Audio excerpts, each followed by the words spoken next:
folks. I'm Dan Dyker along with Al Losi, Seven Rivers Racing, the post-Oktoberfest race edition. For the next 3 weeks, we're going to be giving you video highlights and champions of the 43rd annual Oktoberfest race weekend, which had a whole bunch of activity. Yes. And we're going to jump right into it with the Thunder Stocks on Thursday night.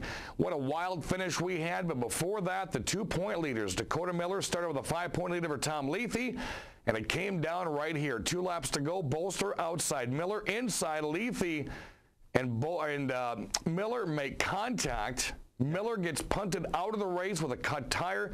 Lethe goes to the back and finishes up with a point championship by 3 points. We're going to show you how that happened with the last lap of this race right here. I've always said it in this race season, in the right place, the right time. And for the junior grade pumpkin of Mark Chalet, you're going to watch this here. He was in the right place, the right time. Myers and Moore going right door to door. You know, Mark Chalet has really impressed me the last few weeks of racing.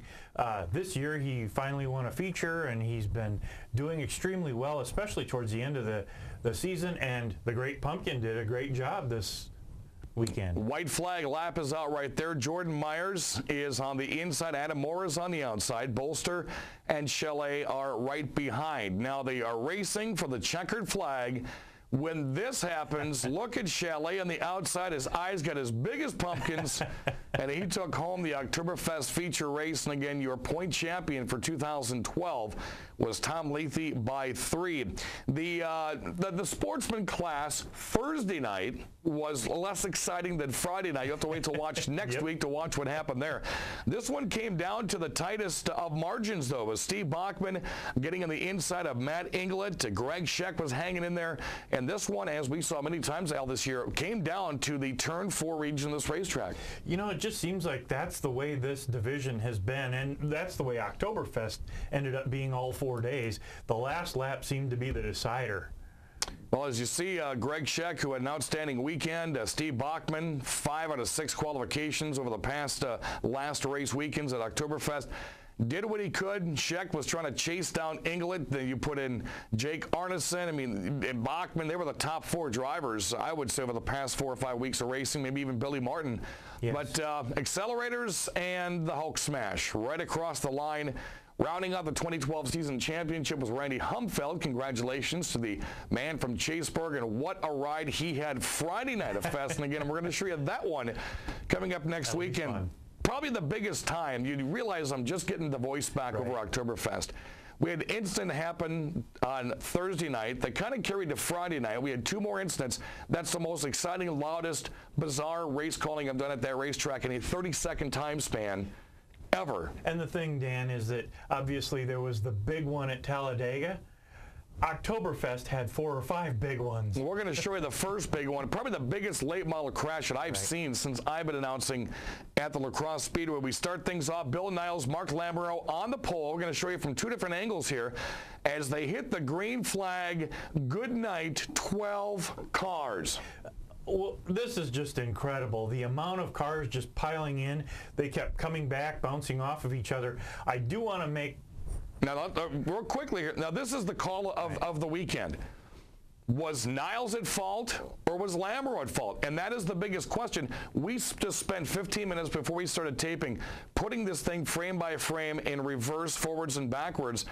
And the thing was, it was so hard to call. We're going to let the viewers do it. I'm not going to do it on here. And you and I couldn't even come to a final decision. Even our producer, Jesse, we couldn't have a final determination of what happened there. Both of these drivers have been racing out there for decades. They both know their lines.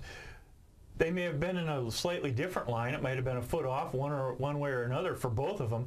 But racing out there is so tight and so strong that ends up what happened here is what happens when you got cold tires. It was a cold night. The cold night gives you more RPM. There's just so many factors that factor into this. You know, I just don't know. The guys whose butt were in the seats know what happened. Other factor, the biggest story out of that crash was Sean Paff. I had gotten a text right after the crash in the pits that he had a radiator problem and may not be able to get back into that race. Todd Korish only was right there by 2 points. He gets out of that melee somehow. As we show you the restart on this final couple of laps right here, Steve Carlson jumps out front. It was Brent Kirshner up front, Brad Powell, and then you also have Todd Korish, who knew he was going to win the championship. He didn't have to race anywhere. He just kind of sat back and let the chips fall where they may. I absolutely don't blame him for that. Some people were discouraged that he didn't try to go out and win the race. Well, sometimes the better part of valor and the idea of racing is to win a championship, and that was his goal all year. In fact, it's been a goal for years. Well, this was the battle for second and third. Carlson had such a commanding lead that I'm glad the cameras were centering on this right here. The Honey Badger Brent Kirshner was doing what he could to hold up Brad Powell, the pace setter, who's just been on fire the entire season as well.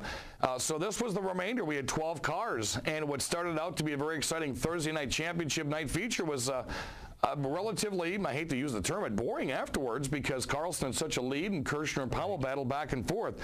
Mike Carlson took 5th. Todd Korish became the 2012 NASCAR late model champion at the Crosse Speedway. Now we're going to flip into the futures race. I love calling this race, and it involved a gentleman by the name of Matt Tifft. He's one of the smartest, youngest, most polite drivers in his category that I've talked to in a while. But before we get to Matt Tifft, let the sparks fly, Al. Oh, man. Just turn one seemed to be a magnet for mayhem. Now, this angle here shows exactly what triggered it there. Then, of course, we're going to show the leaders. We're going to come back to nothing but carnage. It's amazing that there were this many big wrecks at Oktoberfest. Generally, you have a few 3 or 4 car crashes, but these crashes were involving 8, 10, 12 cars at a time. Well, let's show you the last two of this one here as Bobby Kendall and Matt Tifft went with 5 laps to go. You're going to see that those two went down the back straightaway. Bobby Kendall, the 11 car, had to back off to get around to the lap car of Darren Wolke. As that happened, Kendall went on the outside, on the inside of Tifft going into turn 1. Two ran side by side with Tifft, winning that drag race at the line. Watch this photo finish for the youngster who is now the ASAMT Rookie of the Year. We'll talk more about him in the next couple of weeks. Look at this drag race. Matt Tifft is going to go a long way in his racing career. He's so young, level-headed, and as you mentioned, he seems very intelligent, and he's got some good people surrounding him. He's got Tim Schendel at the helm watching this race program. This thing couldn't have got any closer. One of the best finishes of Oktoberfest. You needed to have a real quick camera to grab who won this one right there. It was not even a bumper length for Matt Tifft to pick up that win right there. And again, he was the ASAMT Rookie of the Year. We're going to show some more video on Matt here in the next couple of weeks. Jason Lindvig, Kim Strom putting a show on the Hornets as we had the Hornets. The champion was already crowned. Steve Bornitz got that earlier in the year. But Lindvig took the checkers. Strom held on to second in that race. And then you had Nick Schmidt, Dan Linehan rounded out the top 5. Kyle Stark held off a large field to win the double O race, which was quite entertaining. And Brad Worth in second, Mark Bornitz third. Now, coming up over the next couple of weeks, what we're going to do is we're going to break down next week's program. We're going to break down the Friday and Saturday races since we had so much activity there.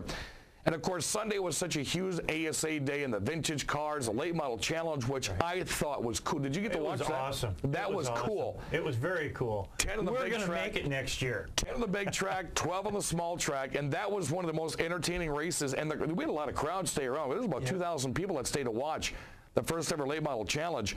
Coming up on today's show, we did some taping at the Crosse Speedway. We had Cole Schulze. He's going to sit down and talk with us today. And a really good friend of mine, the public relations director for the ASA, that's going to be Kevin Ramsley. He's going to talk about both the ASA and the ASA Midwest Tour. Very insightful man. He is. That guy knows what he's talking about and can correct me pretty quickly up in that box when I'm doing some announcing. Now, next week, we're going to have Greg Scheck come on the program. We also taped him out at Fest. And about 3 more interviews we're going to try to track down over the next couple of weeks as we finish up the 2012 racing season with 7 Rivers Racing here on KQEG TV. After this short break, we're going to talk a little bit more about Big Daddy Cole Schulze, proud new papa, right after this on KQEG TV.